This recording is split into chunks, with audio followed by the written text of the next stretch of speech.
ngeen jàpp ci bu baax a baax Oustaz Alioune Sall bismillah.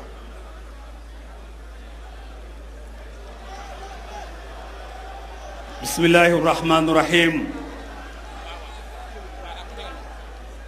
intilaaxan min Colobane ila assemblée nationale. intilaaxan min Colobane li raf di góor jigéen. intilaaxan min Colobane li tamassuki wal wahdati li taxyiiri ma yajibu an yuxayyar. mbokk yi li tàmbalee ki njëkk a wax ba kii mujj a wax benn baat doo nga lañ doon wax mooy góor jigéen du fi am. daanaka mën nañoo yem ca kàddu gu njëkk ga waaye nag ñëw ci kàddu gu mujj gi wax ne mbooloo mii fi daje woon daje mu mujj ba dajewaat fi daje bii rikk waay nañ tànn ci gaa yi kenn koo xam ne doole jii dana ko mën a boole bu doole ji booloo li bëgg a soppiku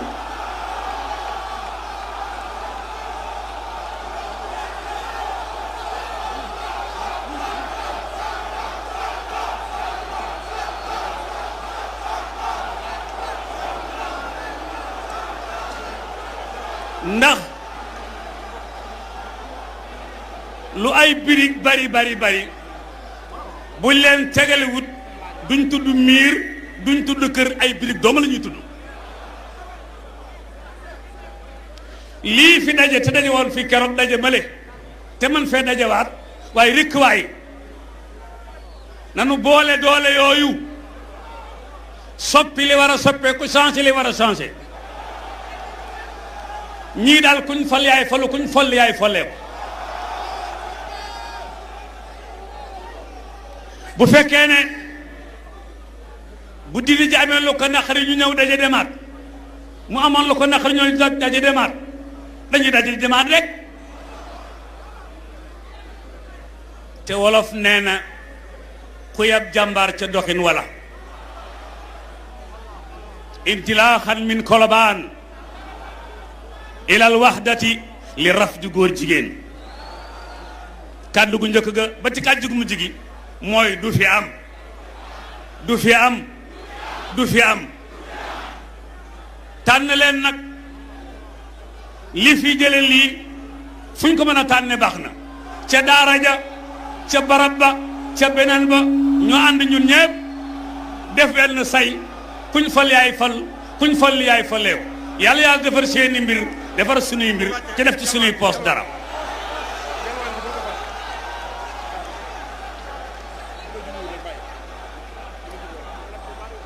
waaw waaw ma jeexal ci lii ma ŋàbb fu nu diine wooxe rek ne jaahidu fi sabilillahi bi amwaalihim wa anfusihim mooy naaj bii ngeen taxaw waa leen góor yawmal xiyaam yàlla buñ gisu naaj bi amwaalihim nag mooy mbuus yi ku mbuus ñëw ci yow li ca sa poos def ko ci sunu borom bindal tuyaaba tant yeeg sees yeeg rajo yooyu ñu fayee leen ko. salaamaaleykum wa rahmatullahi wa barakaatu. takbir takbir. jërëjëf oustaz ñi ngi wax Ousmane Di Alassane Ndiaye carte d'identité mi ngi fii ci taabal ji ñu jox oustaz Makhtar mu woo ko ci topp. soxna Ndey Mbàkke mu soxna Bintu moom sëriñ Mbàkke Madina teew na ci jataay bi. bu ñañaa bu G20 moom itamit mi ngi ci jataay bi. imam Mouhamad Sakho bàyyeekoo ba États-Unis jiite ay imam foofu ci États-Unis mi ngi ci jataay bi. imam Abdoulaye Sall moo fi teewal waa kër sëriñ Abbas Sall yi jiite askaay di wax ne rek mbokk yi liy duuf ci nag gi daa xajul ci cin li wala xajandoowu ci. këru diine yi ñi fi teew ñëpp buñ leen bëggoon a jox ku nekk kàddu fii ba tàkkusaan du jeex ndax dégg ngeen ñu bari ñu fi tudd ñoo xam ne jëlaguñu kàddu ànd sàmm jikko yi nag daa bindoo noo xam ni nañ ñu dimbale public bi ñu bàyyi xel ni ñuy doxee ñu baree ngi seenu aw nit ñu jox leen kàddu waaye dafa am bunt boo xam ne bu nu ko ubbee dootul tëjooti moo tax ñu ngi leen di ñaan de ngeen tënku ci ni ñu organiser xam ngeen ne bu dee déterminé ak engagement ak jaay bakkan ci ànd sàmm jikko yi la fekk baax ba ñuy jug kenn jugagul ba ñuy jaay suñ bakkan kenn jaayagul bakkanam ba ñuy jëmmarloog faramason yi kenn jugagul ñu bëgg ñu dimbalenu ci ni ñu tëralee xam ne noonu la gënee d'accord nañu ci loolu nañ ñu ci dimbale rek nañ ñu ci dimbale ndax la ca kanam rawuli bët te masque yëpp dana rot ku nekk danañ xam fa nga féete insha allah ngóor jigéen moom Sénégal dana fi jug ci nii wala mu jug fa cënale su ko defee ñu woo ki nga xam ne moom mooy ki ci topp nga xam ne kenn la ci ànd sàmm jikko yi waaye kenn la ci presse bi mu jege si muy Oustaz Mouhamed Lamine Dramé moom it ñu jox ko mu yëkkati kàddu su daanelee nag sunu kilifa yi tànn kenn ci seen tur. bëggoon naa sànni quelques kàddu pour leeral Sénégalais yi ñi nga xam ni ñoom ñooy jiite sunu réew lu mu leen jaral pour yàq sunu askan war nañu koo jaral ñun pour defar sunu askan.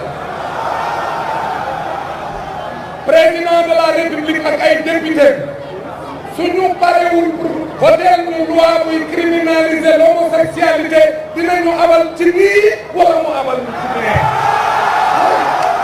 parce que bu dee Sénégal ñun ñoo ko moom ñun Sénégalais yi xale généraux yëpp signé nañ pétition bi Sénégalais yi ñu ëpp ci ñoom signé nañ pétition bi bu dee président Macky Sall ak ay député ñun ñoo leen fal buñ ñu fekkee ñun lañ fi nekkal dañuy voter loi buy tere góor jigéen Sénégal buñ ko mënul dinañ ñu abal. Merci beaucoup. Maintenant, au nom de And Samm Jikko Yi, je vais prononcer la déclaration en français.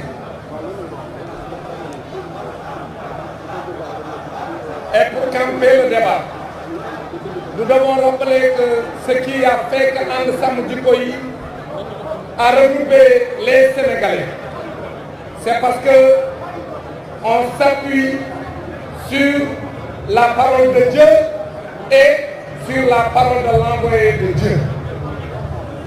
Et nous voulons rappeler que dans le Coran, au niveau de la sourate numéro 24, verset numéro 19, Yahweh subhanahu wa ta'ala dit ceci: ceux qui aiment que la turpitude se propage parmi les croyants auront un châtiment douloureux, ici-bas comme dans l'au-delà. Allah sait et vous ne savez pas. Abu Huraïra, un sahaba qui est connu dans la religion musulmane, a rapporté que le prophète sallallahu alayhi wa sallam a dit que voici 4 personnes qui chaque jour, matin et soir, provoquent la colère de Dieu. On lui a demandé, sallallahu alayhi wa sallam, qui sont ces 4 personnes? Et il a dit: 1. Les hommes qui cherchent à ressembler aux femmes. 2.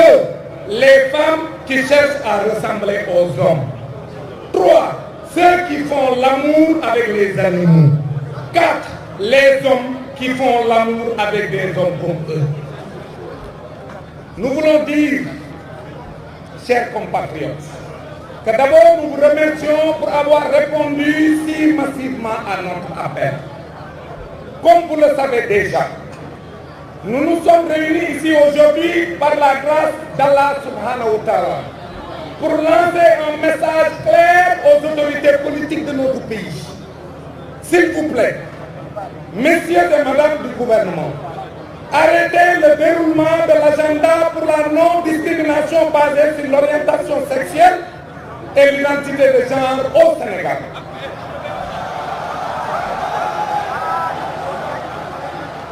Vous semblez oublier qu'ici, au Sénégal, nous sommes un peuple de croyants.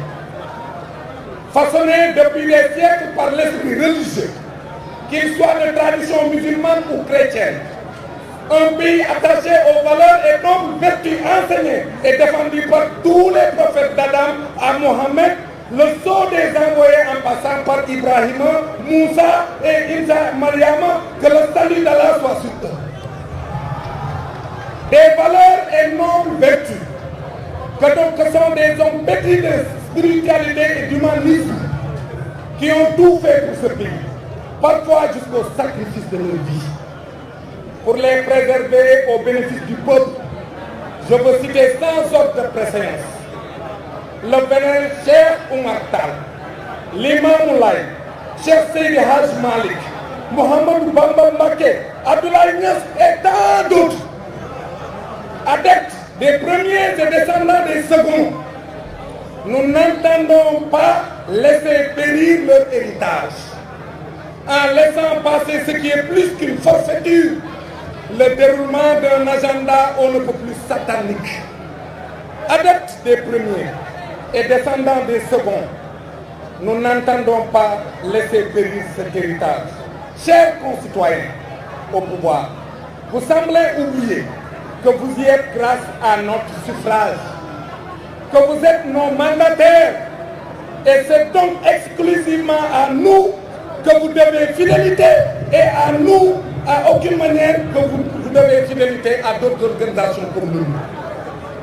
En vertu de ce statut, vous ne pouvez nous engager dans des politiques ou programmes qui sont totalement en porte-à-faux avec nos croyances, avec nos...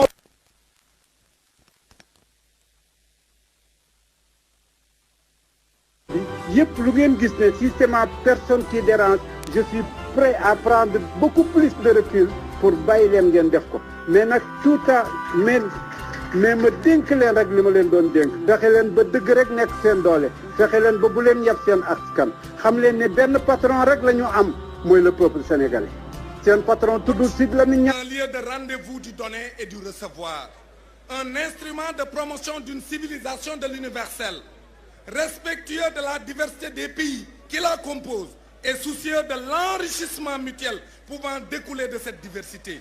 Au lieu de cela, elle a souvent fonctionné comme une machine au service de certains pays forts de leur puissance économique, diplomatique, politique et militaire pour imposer leur desiderata. Au strict plan socio-culturel, l'uniformisation est sans conteste un approvisionnement, mais quand elle charrie contre valeurs et pratiques d'essence animale, elle devient agression et volonté d'avilissement. Pour nous, l'homosexualité, la confusion des genres et toutes les variantes subsumées dans le vocable LGBTQ sont des abominations qui les excluent d'acclimater dans notre pays, le Sénégal. Nous n'accepterons pas la propagation des LGBT au Sénégal parce que le Sénégal est un peuple de croyants. Nous avons jusqu'ici subi la mort dans l'âme, la promotion de pratiques aux antipodes de nos convictions religieuses, la prostitution, les jeux de hasard, etc.